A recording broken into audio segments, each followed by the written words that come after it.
banyak yang bertanya, Kak, kok di bagian lampiran 1, bagian E, daftar bukti potong, tidak ada tanda hapusnya. Oke, di sini kita akan langsung mencontohkannya. Kenapa tidak ada tanda hapus dan gimana caranya memunculkan tanda atau tombol hapus di daftar pemotongan. Oke, nah langsung aja. Kita lihat di bagian E, daftar bukti pemotongan atau pemungutan PPh tidak ada hapusnya ya. Jadi gimana sih cara memunculkannya? Nah, langsung aja. Untuk memunculkannya itu kita harus jawab dulu pertanyaan di bagian induk. Nah, kita kembali lagi ke bagian induk ya, di induk. Nah, kita masuk ke bagian D ya, kredit pajak. Nah, di sini apakah terdapat PPh yang telah dipotong atau dipungut oleh pihak lain? Jawabannya adalah ya. Nah, maka kalau kita jawab ya, secara otomatis di L1-nya kita kembali ke L1, kita pilih paling bawah. Nah, di sini akan langsung muncul tanda hapus. Oke, begitu juga dengan cara memunculkan tombol hutang. Ya, nah di sini kan ada hutang pada akhir tahun. Di sini kita nggak bisa ngeklik tambah. Jadi gimana nih hutangnya untuk dimasukin? Nggak bisa kan?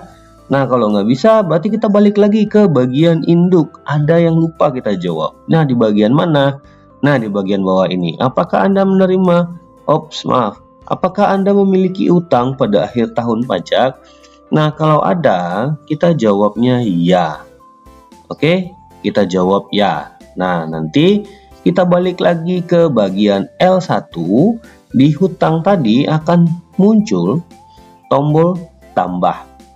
Nah, di sini kita bisa klik tambahnya. Kita tambahkan hutang kita yang ada dalam tahun 2025 ya.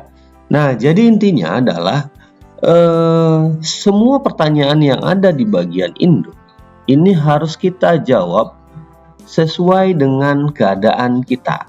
Nah, kalau kita memang ada utang ya kita tinggal bilang ya, kalau tidak tinggal bilang tidak. Nah, di sini ada lagi nih, apakah Anda menerima penghasilan yang dikenakan pajak penghasilan bersifat final? Nah, di sini kan teman-teman kadang ragu, apa sih pajak yang bersifat final ini? Nah biasanya ini terjadi kalau dia seorang ASN ya, seorang ASN. Kenapa?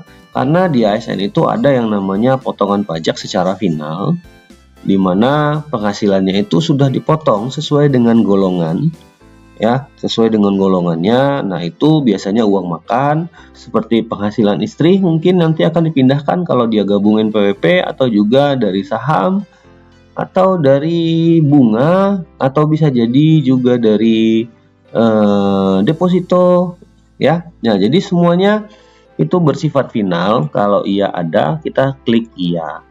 Oke, kalau tidak ya kita klik aja tidak gitu. Nah, begitulah kira-kira memunculkan tombol yang ada di lampiran-lampirannya.